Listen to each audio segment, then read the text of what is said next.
Bismillahirrahmanirrahim. Assalamualaikum warahmatullahi wabarakatuh. Waalaikumsalam warahmatullahi wabarakatuh. Alhamdulillahirrabbilalamin. Assalatu wassalamu ala nabiyina Muhammadin wa ala alihi wa sahbihi ajma'in. Amma ba'd. Alhamdulillah, pada pagi yang berbahagia kali ini kita bisa kembali melanjutkan pembahasan kita tentang kitab Al-Ushulul Tsalatsah. Dan kali ini kita akan memasuki bab tentang tawakul. Silahkan disetorkan hafalannya Mas Abdurrahman. Wa dalilul tawakkuli qauluhu ta'ala wa 'ala Allahi fatawakkalu in kuntum mu'minin.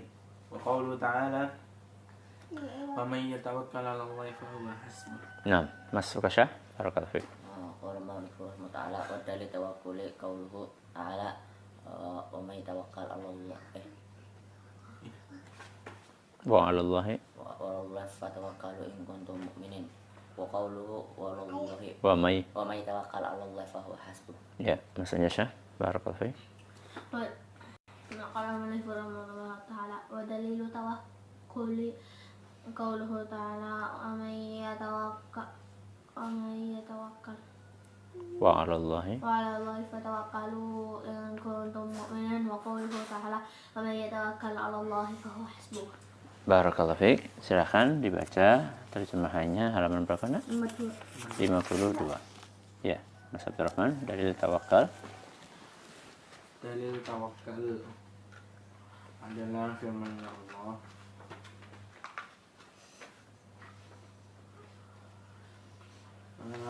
wa 'ala Allahi fatawakkalu in kuntum mu'minin, dan hanya kepada Allah lah kalian bertawakal jika kalian orang-orang mukmin. Ya, apa sih maksudnya dari tawakal itu? Ada yang tahu? Berserah diri, bergantung diri, menggantungkan, menyerahkan segala urusan hanya kepada Allah. Ini ibadah apa? Lisan, apa hati, apa tangan? Hati, bagus. Karena di situ hati kita berserah kepada Allah. Contoh misalnya, kita lagi sakit. Kita lagi apa? Sakit. Kemudian kita pengen sembuh. Maka kita serahkan kesembuhan ini dengan hati kita kepada siapa? Kepada Allah. Kita mau berangkat safar, bepergian jauh. Kemudian kita pengen selamat. Kita serahkan keselamatan itu kepada siapa? Kepada siapa? Kepada Allah. Kita pengen ngapalin Quran. Ya, dan kita ingin supaya hafalan itu lancar. Maka kita serahkan dengan hati kita urusan kelancaran itu kepada siapa? Kepada Allah. Jadi bertawakal itu adalah ibadah apa tadi? Hati. Maknanya adalah menyerahkan dengan hati kita segala urusan kepada Allah Subhanahu wa ta'ala. Kita pengen punya ikan yang besar-besar. Maka kita serahkan kesehatan ikan itu, pertumbuhannya kepada siapa? Kepada Allah. Kita nanam, pengen tanamannya apa? Subur, ya, berbunga, berbuah. Maka kita serahkan proses kesuburannya, berbuahnya, berbunganya kepada siapa? Kepada Allah. Apakah arti dari menyerahkan itu kita nggak berusaha? Berusaha atau tidak, Mas Anyas? Berusaha. Contoh misalnya, kita sakit, pengen sembuh. Kita serahkan kesembuhan itu kepada Allah. Tapi kita harus berusaha, berupaya menjalankan sebab. Suka sebab itu apa? Sebab sembuh. Sebab itu apa sih? Mas Anjas? Satu orang? Sebab itu usaha. Upaya, ikhtiar. Contoh misalnya, orang sakit, sebab kesembuhannya apa? Berobat. Orang safar pengen selamat, sebabnya apa? Apa? Sebabnya apa? Hati-hati. Hati-hati, bagus. Apa lagi? Taat aturan lalu lintas. Apa lagi? Mempersiapkan Segala. kendaraan. Iya. Dicek ya, akinya, bensinnya, bannya, semuanya dicek. Itu namanya melakukan sebab. Kalian pengen hafalannya kuat Al-Quran. Kita serah, ya Allah, insya Allah kuat. Cukup? Enggak. Nah, harus apa? Usaha. Usaha. Apa usahanya? Usaha. Percaya, ulang. Itu namanya sebab. Itu namanya sebab. Kita pengen ikannya apa? Gede, sehat. Enak. Apakah cukup kita sekedar besar, sehat, cukup? Enggak. Kita harus apa? Pasungkan. Melakukan sebab. Sebabnya apa? Pasungkan. Mempersiapkan Kalamnya. kolamnya dengan baik. Airnya dipersiapkan sebaik mungkin. Kemudian apa lagi? Ketika ada yang sakit, segera dipisahkan. Kalau kita punya upaya untuk mengobatinya, ya kita berikan obat. Itu namanya melakukan sebab. Nah, yang namanya tawakal itulah perpaduan, gabungan antara menyerahkan diri kepada siapa? Allah. Mengandalkan kekuatan Allah diiringi dengan melakukan apa tadi? Sebab. Masih ingat apa tadi sebab maksudnya? Usaha, upaya, ikhtiar. Ya. Orang pengen dapat duit, maka dia harus bekerja. Nah, bekerja itu namanya sebab. Sampai di sini bisa dipahami anak-anakku? Bisa dipahami? Ya. Yang jadi pertanyaan adalah, ketika kita sudah melakukan sebab, apakah pasti berhasil? Enggak mesti. Belum tentu. Contoh misalnya, orang berobat, mesti sembuh nggak? Enggak. Nggak mesti. Ada saatnya orang sudah berobat total, bahkan sudah keluar biaya puluhan juta, ternyata nggak sembuh. Malah meninggal dunia. Mungkin.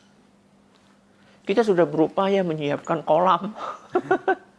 Ya, airnya, kemudian sudah melakukan sterilisasi. Ikannya begitu datang, sudah berusaha diadaptasikan dengan airnya. Sirkulasi airnya sudah diupayakan pakai aerator. Kemudian disaring, 3 saringan. Ternyata Allah menakdirkan apa? Allah menakdirkan Masuk. Bocor. Bocor. lepas. Apa yang lepas? Pipa yang untuk pembuangan. Lepas akhirnya Masuk. airnya habis biur sekaligus ikannya masuk ke situ. Sisa sedikit. Ya. Beli 250 ekor, sisa berapa? 50 ekor. Yang 200 masuk ke lubang pembuangan. Tinggal 50. Sudah kelepek. Mau nggak mau harus isi air. Airnya baru. Padahal ikan itu nggak bisa ucuk-ucuk langsung air baru. Tapi nggak ada alternatif lain. Ya udah kita isi air baru. Apa yang terjadi? Satu persatu mati. Setiap hari melihat ikan mati. Aduh. Itu namanya kehendak Allah Azza wa Jalla. Siapa yang menakdirkan bahwa pipa pembuangan yang harusnya tertutup rapat itu lepas sehingga airnya tumpah masuk ke dalam itu? Siapa yang menakdirkan? Allah. Ya. Terus bagaimana Ustadz? Apakah itu sia-sia? Enggak. Kita sudah berupaya. Tinggal kita mencari hikmahnya apa. Oh ya, mungkin hikmahnya adalah kalau seandainya dibiarkan seperti itu, barangkali baru ketahuan sekarang. Ternyata kolamnya apa? Kolamnya apa? Bocor. Ya. Setelah kita biarin kayak gitu, ternyata kita baru, oh ternyata kolamnya bocor. Kalau bocor mau nggak mau harus ditambal. Kalau ditambal nggak mungkin ikannya nggak dikeluarin. Maka ikannya harus keluarin semuanya. Bayangkan seandainya kita baru tahu kolamnya itu bocor setelah ikannya gede-gede. Lebih susah lagi. Perasaannya lebih nggak enak lagi. Ya, itu hikmah. Ya, itu hikmah. Mungkin hikmahnya juga kemarin mungkin agak merasa bangga gitu. Ya, agak bangga mendekati sombong gitu lah. Wah, kolamnya keren, bersih, bening, ya. Ikannya sehat, lari ke sana. Mungkin ada perasaan terselip, perasaan sombong, diingatkan sama Allah. Ya. Jadi, kita ini sudah berikhtiar, sudah berusaha, tapi yang menentukan berhasil atau tidaknya adalah siapa? Allah. Itulah kenapa kita tawakal. Perhatikan ayatnya. Ayat yang pertama, wa 'alallahi, apa maksud sama? Wa 'alallahi fatawakkalu in kuntum mu'minin. Nah, sekarang Abi pengen tanya khusus pertanyaannya buat Mas Abdurrahman. Wa 'alallahi fatawakkalu. Wa 'alallahi fatawakkalu. Di sini ada takdim, ada takhir. Mana yang ditakdim dan mana yang ditakhir?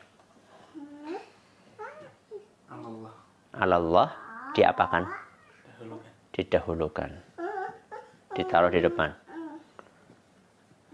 Aslinya bagaimana?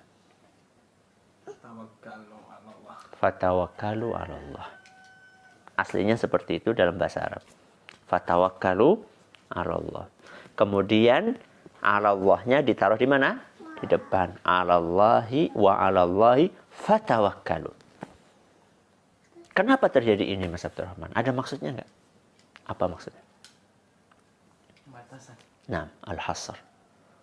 Jadi makna dari ayat ini bukan bertawakallah kepada Allah, bukan. Tapi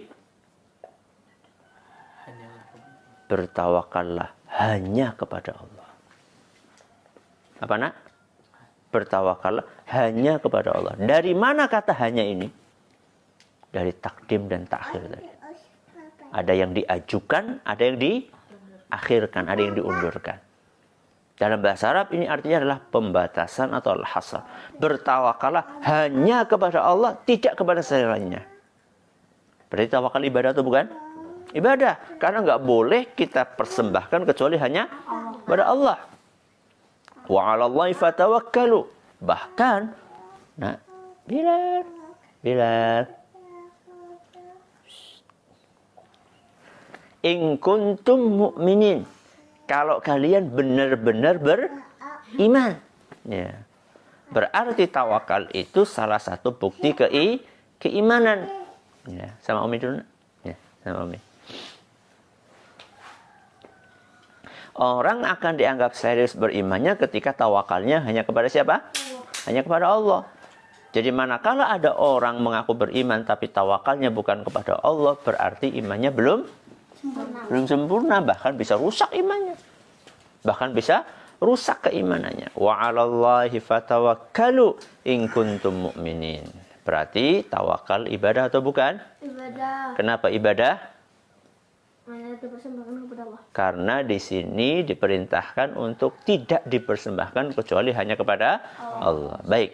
Apakah orang yang bertawakal untung? Untung. Apa untungnya? Allah mencukupinya. Masya Allah. Apa dalilnya? Umay tawakal. Wa may yatawakkal fahuwa hasbuh. Ini dalilnya yang barusan kalian baca. Wa may yatawakkal 'ala Allahi fahuwa hasbuh. Barang siapa bertawakal kepada Allah, maka Allah cukup untuk memenuhi seluruh kebutuhannya. Sekarang misalnya nih, Habib tanya sama kalian. Kalau ada orang kaya banget. Ada orang kaya bang. Kemudian bilang sama Mas Anjas. Mas Anjas, pokoknya uang jajannya Mas Anjas, berapapun yang kamu inginkan, selama 1 tahun ke depan, minta kepada saya. Ada orang kaya banget ngomong sama Mas Anjas kayak gitu. Ini cuma andaikan loh ya. Yes. Kamu butuh berapapun, ya, mau buat jajan, mau buat beli mainan, mau buat sedekah, mau buat apapun, beli makanan, ya, pokoknya minta dan aku akan beri. Kira-kira hidupnya Mas Anjas tenang atau tidak? Senang atau tidak? Senang. Ya. Sekarang Abi tanya Mas Anjas, Abi tanya, orang yang super kaya tadi dibandingkan Allah Subhanahu wa ta'ala, lebih kaya siapa? Allah. Ya Allah. Nggak ada Apa-apa. apa-apa. Kekayaan orang kaya tadi dengan kekayaan Allah seperberapanya? Hah? 0,000000. Nggak ada apa-apanya. Ya. Allah itu yang maha kaya. Nah sekarang Allah yang maha kaya itu menanggung urusan kebutuhan orang yang bertawakal. Maka supaya kita ditanggung sama Allah urusan kita, apa jalannya? Tawakal. Ya. Jadi Mas Anjas kadang-kadang mengeluhkan gimana ini. Sudah mempersiapkan hafalan, berusaha sebaik mungkin. Begitu setoran, apa Anjas? Macet-macet gimana? Padahal tadi sudah dipersiapkan. Sampai diulangi 20 kali, 30 kali. Di merojaah bolak-balik. Begitu mau setoran tahu-tahu blank. Apa blank? Tahu-tahu hafalannya hilang kok macet-macet ya. Tawakal kepada Allah. Apa? Tawakal, serahkan kepada Allah. Kalau kita sudah bersiap maksimal, serahkan kepada Allah sudah. Kita nanam. Apa? Nanam. Ternyata tumbuhannya kurang maksimal. Tawakal kepada Allah. Tumbuhkan ketergantungan kita kepada Allah Azza wa Jalla. Ya, ini adalah ibadah namanya apa? Tawakal. Besok apa nak? Besok 3 ibadah sekaligus. Apa itu? Ar-raghbah, war-rahbah, wal-khusyu'. Silakan Mas Abdurrahman dibaca. فدليل الرهبة والرهبة والخشوع قوله تعالى إنهم كانوا يسارعون في الخيرات ويدعوننا رغبا ورهبا وكانوا لنا خاشعين. بارك الله فيك. Masuk ke syah. ودليل الرغبة والرهبة والخشوع قوله تعالى إنهم كانوا يسارعون في الخيرات ويدعوننا رغبا ورهبا وكانوا لنا خاشعين. بارك الله فيك. Mas Usama. ودليل الرغبة والرهبة والخشوع قوله تعالى إنهم كانوا يسارعون في الخيرات ويدعوننا رغبا ورهبا وكانوا لنا خاشعين. Ya Mas Anjasha. بارك الله فيك. ودليل الرهبة والرهبة والخشوع قوله تعالى إنهم كانوا يسارعون في الخيرات ويدعوننا رغبا ورهبا وكانوا لنا خاشعين. Mudah-mudahan apa yang kita pelajari barakallahu fiik bermanfaat buat kita semuanya. Kita tutup dengan membaca subhanakallahumma wa bihamdika asyhadu an la ilaha illa anta astaghfiruka wa atubu ilaik. Assalamualaikum warahmatullahi wabarakatuh.